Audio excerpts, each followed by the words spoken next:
আসসালামু আলাইকুম। আশা করি সবাই ভালো আছেন। তো আজকে হচ্ছে গরুর মাংস রান্না করব। তো আমি এখানে এলাচ আর দারচিনি দিয়ে দিলাম, আর হচ্ছে দিব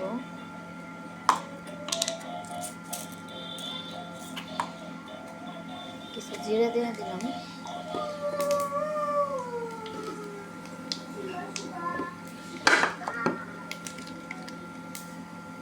তো এটা একটু ভাজা হলে পেঁয়াজটা দিয়ে দিব। পেঁয়াজটা দিয়ে দিলাম।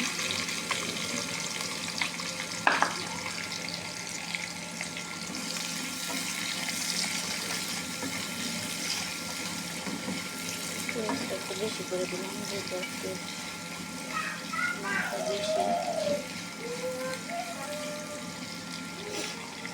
তো এটাকে এখন লাল করে ভেজে নিব। আমার পেঁয়াজ কিন্তু এই যে ভাজা হয়ে গেছে, আমি একটু লাল করে ভেজে নিচ্ছি। এখন হচ্ছে মাংসটা দিয়ে দিব। এই তো আমি সব কিছু দিয়ে মাখায় রাখছি, সাথে একটু লেবুর রস দিচ্ছি। বিসমিল্লাহ করে দিয়ে দিব। বিসমিল্লাহ।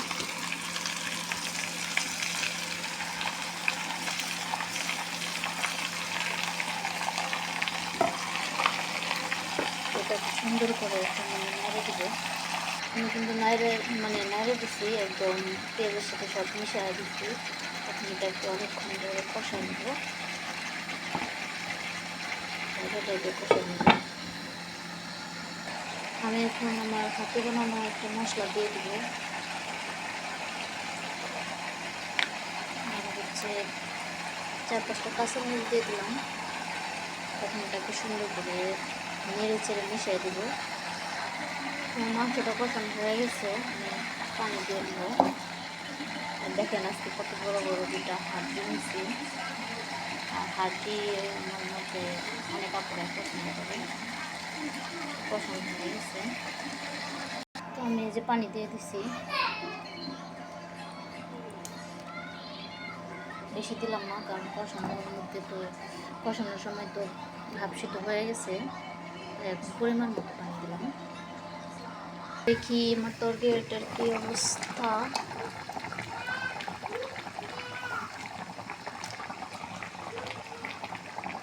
আমার তরকারি হয়ে গেছে, আর কারেন্টও চলে গেছে।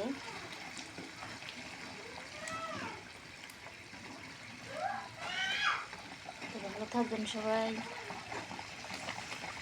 আর আমার রান্নাটা কীরকম হয়েছে অবশ্যই কমেন্ট করবেন। দাঁড়াও আসতেছি। আর আমার ভিডিওটা ভালো লাগলে একটু শেয়ার করে দেবেন।